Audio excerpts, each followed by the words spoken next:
Bienvenue au Salon international de l'agriculture, un rendez-vous incontournable pour les acteurs du secteur agricole. Aujourd'hui, nous avons le plaisir de vous présenter une série d'interviews exclusives consacrées aux opportunités d'investissement pour la diaspora ivoirienne dans la filière du coton et de l'anacarde. À travers ces entretiens, Julie Lagui explore les perspectives économiques offertes par ces secteurs clés pour le développement de la Côte d'Ivoire. Les intervenants, parmi lesquels M. Kobena Kwasi Adjoumani, ministre de l'Agriculture, du Développement rural et des productions vivrières. Monsieur Mamadou Berté, directeur général du Conseil du coton et de l'anacarde, et Madame Carla Montesi, de la Direction générale des partenariats internationaux de l'Union européenne, partageront leur vision, leurs conseils pratiques et les mesures mises en place pour accompagner les investisseurs de la diaspora. Merci de suivre cette occasion unique de découvrir comment vous, membres de la diaspora ivoirienne, pouvez jouer un rôle déterminant dans la croissance économique de votre pays d'origine. Restez avec nous pour en savoir plus sur les opportunités d'investissement dans les filières du coton et de l'anacarde. Excellent, Monsieur le ministre. Bonjour.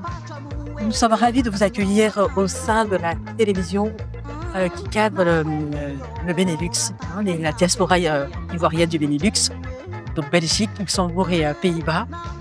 Et donc, on avait quelques questions d'abord à vous poser, mais avant d'abord, nous souhaitons vous adresser des aquabats depuis le Benelux. Comment est-ce que vous allez, Monsieur le ministre? Je me porte bien.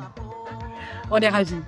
Voilà, on parle d'investissement, on parle de nous encourager, nous, la diaspora, à venir investir dans ces deux filières-là, le coton et l'anacarde, de manière pratique. Les questions que nous nous posons depuis le Luxembourg, depuis la Belgique et depuis Amsterdam, c'est comment, de manière concrète, Monsieur le ministre, on peut être des acteurs et des investisseurs aujourd'hui dans ces filières-là. Est-ce qu'on a un guichet unique?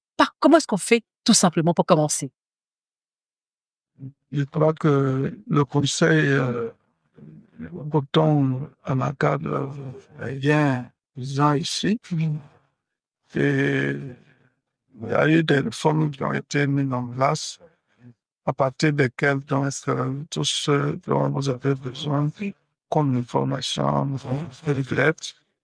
avec le directeur général et tout son équipe. Donc, si vous voudriez vraiment investir dans ce domaine-là, il y a donc cette opportunité ouverte et vous pouvez rencontrer dans tous les cas de figure de Côte d'Ivoire. Notre objectif, c'est d'aller à la transformation du mois de cajou et du coton. Cela nécessite que les aménagements, les faveurs soient accordées pour inciter les gens du pays et en matière d'État de Côte d'Ivoire à ériger des plateformes qui peuvent accueillir tous ceux qui veulent vraiment venir investir en Côte d'Ivoire. Et donc, nous en avons à Korogo, nous en avons beaucoup. Nous en avons également à Séguéla et nous entamons partager tout cela. Après cela est très important de parler lié à la transformation de la mode de cajou. Et ces plateformes-là existent bel et bien. Donc, si vous êtes intéressé, vous venez, vous faites la demande de vous installer. C'est le conseil anacarde, il y en a le vide, avec bien sûr des structures du ministère du Commerce et de l'Industrie. Lorsque vous êtes agréé, vous avez été accepté, si vous venez, vous n'avez plus besoin de faire venir que des cités, de l'eau, du bitume, tout est déjà fait. Et les aménagements qui également sont faits pour que, dans le cadre de l'implantation des usines, une fois établies, toutes les eaux souillées puissent être traitées et d'installation sur un terrain pour cela. Donc aujourd'hui, vous qui vivez en Europe, la Côte d'Ivoire, et bien venir investir en Côte d'Ivoire, vous êtes bienvenus. Dans tous les cas, aujourd'hui, il y a beaucoup d'Ivoiriens qui s'intéressent au secteur de la transformation du cajou et qui y excellent déjà vraiment bien. Et ce sont des modèles, parce que notre objectif, c'est de créer des champions nationaux. Et on peut être ici et aller devenir champion national en Côte d'Ivoire. Très bien. Monsieur le ministre, souvent on se pose la question, quand on parlait d'investissement, c'est combien à peu près? Est-ce qu'on doit investir 100 000 euros, 20 000 euros? C'est une vraie question auprès de la diaspora. C'est nos économies que nous avons aujourd'hui. En fait, voilà, c'est quoi un investisseur aujourd'hui? Qu'est-ce qu'il faut comme minimum pour que je puisse m'intéresser à la filière de transformation? Bon, il y a plusieurs types d'unités industrielles. Il y a des petites transformations. Bon, je ne peux pas vous donner des montants parce que je n'en suis pas. Je suis pas un transformateur. Mais je sais que lorsque on fait la petite transformation, on n'a pas besoin de débourser beaucoup d'argent. Si vous voulez aller à un niveau plus élevé, c'est sûr que vous allez investir au-delà des millions, même aller à des milliards. 5 milliards, 6 milliards, 7 milliards, tout dépend.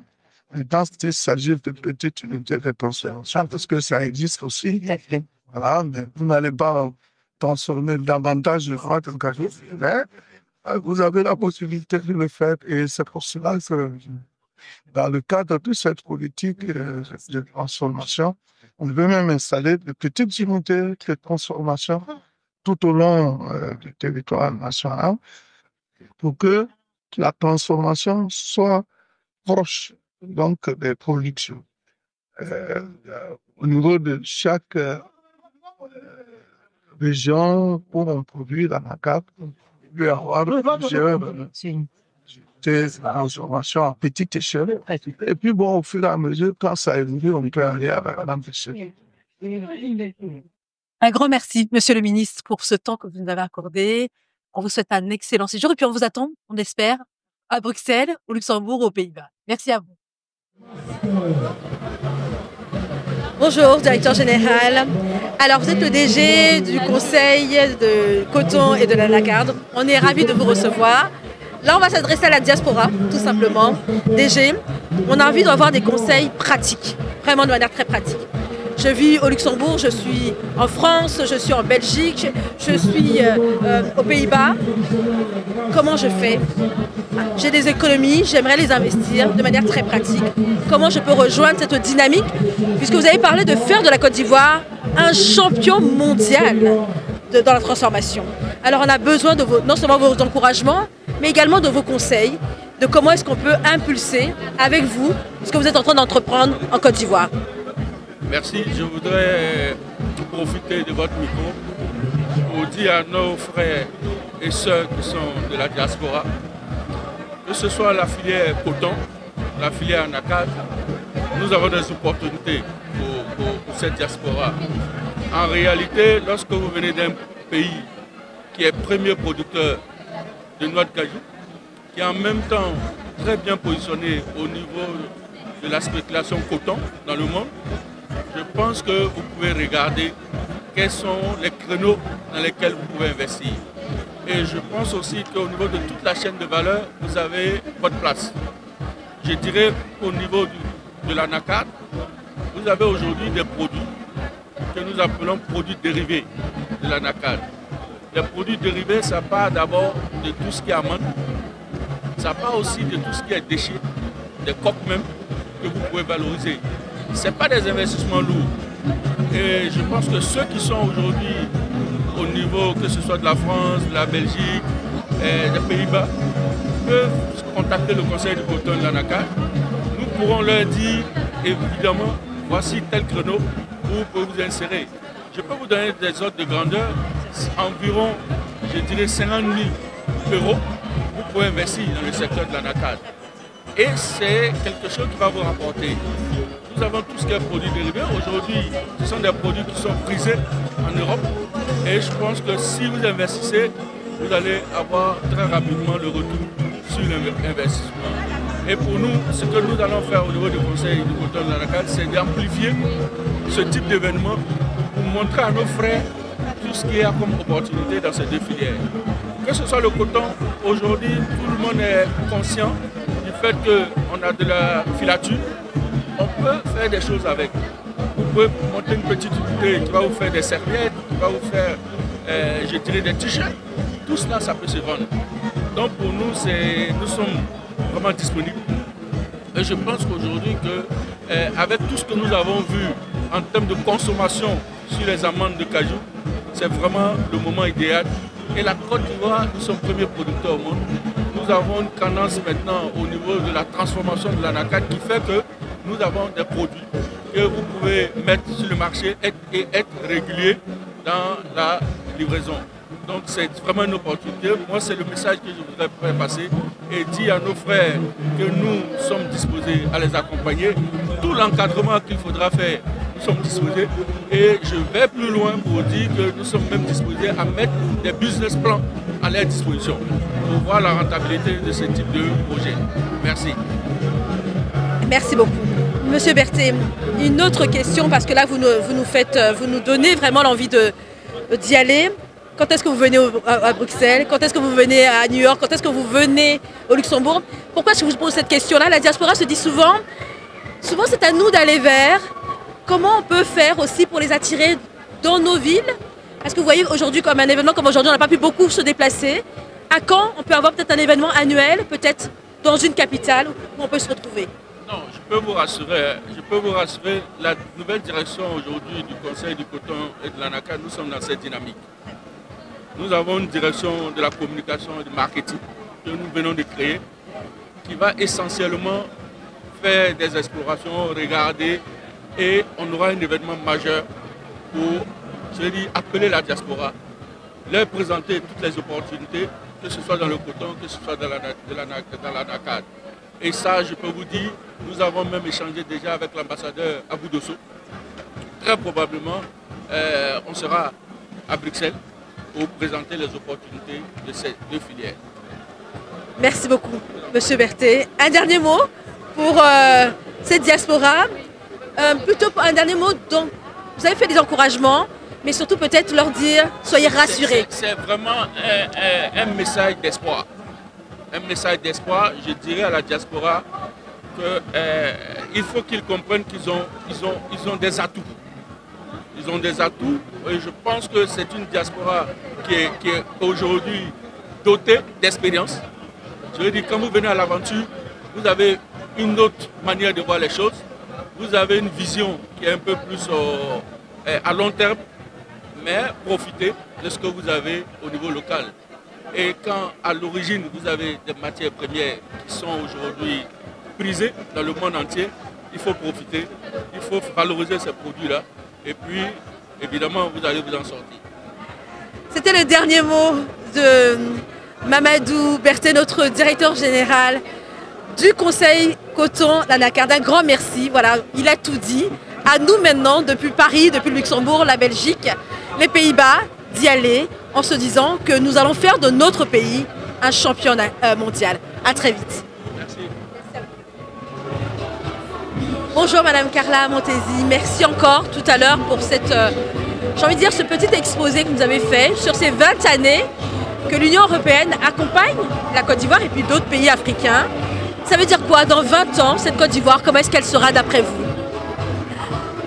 Merci pour la question. Nous sommes vraiment très fiers. Notre partenariat Côte d'Ivoire et Union européenne est un partenariat vraiment important pour nous, un partenariat entre égaux, un partenariat fort que nous avons soutenu et enrichi depuis de nombreuses années. Alors nous avons commencé, je disais tout à l'heure, nous avons commencé depuis juste il y a 20 ans avec, en soutenant les pays avec des simples études sur la noix de cajou pour voir les potentialités de développement de cette filière et regarder où les pays se trouvent aujourd'hui, 20 ans après, premier producteur mondial de la noix de cajou brute, deuxième producteur mondial de l'amande de cajou. Et c'est un succès, c'est une dynamique exceptionnelle qui amène beaucoup de croissance dans les pays. Ce potentiel de croissance est encore là. Et vous me posez la question, qu'est-ce qui sera dans 20 ans? Ben voilà, cette croissance sera vraiment là encore dans 20 ans, parce qu'au niveau mondial, la demande de la noix de cajou, dans toutes ses formes, n'arrête pas de s'accroître, aussi en Europe. Donc nous voulons continuer à soutenir cette filière parce que nous pensons qu'aujourd'hui, cette filière doit assurer d'être une filière soutenable pour faire face au changement climatique. Donc une production dans les zones qui puisse permettre d'avoir tous les bénéfices de la noix de cajou en termes de lutte contre le changement climatique, mais nous voulons également soutenir la transformation locale en Afrique de la noix de cajou. Je vous avoue, aujourd'hui, l'Europe importe beaucoup de noix de cajou, peut-être de la Côte d'Ivoire, en passant à travers l'Asie. Voilà, demain, nous voulons rêver d'avoir une noix de cajou produite de manière soutenable en Côte d'Ivoire, une noix de cajou traçable et certifiée qui puisse être transformée en Côte d'Ivoire et qui puisse être commercialisée directement avec l'Europe. Et je pense que cela, c'est quelque chose qui peut devenir une réalité dans les années prochaines. Dernier point, Madame Montesi, comment est-ce que la société civile, notamment la diaspora ivoirienne, peut-elle devenir ce troisième bras fort dans cette impulsion? Vous en avez parlé qu'on a besoin de soutenir, il faut encore du soutien, faire des efforts encore. Qu'est-ce que vous pouvez dire à la diaspora, partout, cette diaspora ivoirienne importante aujourd'hui? Investir dans leur propre pays. Aujourd'hui, la diaspora ivoirienne a un produit, a une filière qui est élément de croissance économique, au-delà d'être un facteur déterminant de lutte contre la désertification. Donc, investir dans cette diaspora parce qu'il peut apporter de la richesse économique et en même temps contribuer à sauver la Côte d'Ivoire de l'impact climatique. Donc, investir, parce que là, vous avez un bien qui a beaucoup de potentiel économique dans votre pays. Merci beaucoup. Merci. Voilà, c'était une parole que nous avons reçue de la part de Madame Carla Montesi pour nous encourager, nous, la diaspora, partout où nous sommes implantés, à devenir ce bras également, pour venir impulser ce dynamisme qui est en train de se produire dans cette filière-là du coton et de l'anacarde. À très bientôt. Merci encore. Bonjour monsieur. Bonjour. Donc vous étiez à notre atelier, à la session qui était destinée à la diaspora. Comment est-ce qu'on peut investir dans la filière coton anacarde? Tout d'abord, qu'est-ce que vous en avez pensé? Oui, en tout cas, merci pour l'opportunité que vous m'accordez. Ça a été un honneur pour moi de participer à cet événement du Salon de l'Agriculture parce qu'aujourd'hui, c'est une opportunité pour nous, la diaspora. Si nous voulons investir dans un autre secteur, à part par exemple l'immobilier, aujourd'hui il y a l'anacarde, il y a le coton, et ça a été vraiment très riche parce que nous avons le CPC qui est venu nous démontrer qu'ils peuvent nous accompagner dans la création d'entreprises. Même étant à la diaspora, nous pouvons déjà créer cette entreprise-là avant d'y aller sur le terrain. Également, la valeur ajoutée pour moi aujourd'hui, ça a été surtout les avantages fiscaux que nous pouvons obtenir dans la création d'entreprises dans ces différents secteurs. L'État de Côte d'Ivoire nous accompagne aujourd'hui à nous donner ce qu'ils appellent des crédits d'impôt qui peuvent aller de 10 à 15 ans d'impôt. Donc ça, c'est quelque chose de très important pour nous faciliter non seulement au retour à investir dans notre pays et en même temps à pouvoir créer des entreprises. Merci. Merci beaucoup. Voilà chère diaspora, voilà chers tous, j'ai envie de dire, ça a été un moment pour nous agréable de pouvoir partager ce salon, avec surtout cette journée dédiée à la Côte d'Ivoire, avec chacun d'entre vous.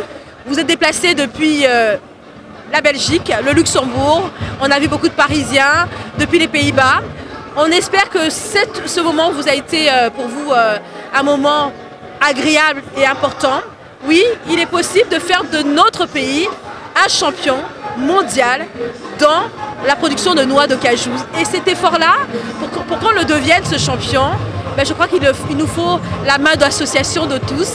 Vous l'avez entendu, que ce soit le ministre lui-même, ou le directeur général, ou encore l'Union européenne, il y a à faire, il y a place à prendre pour chacun d'entre nous. Voilà, à très bientôt et je vous dis merci encore. Tchuss.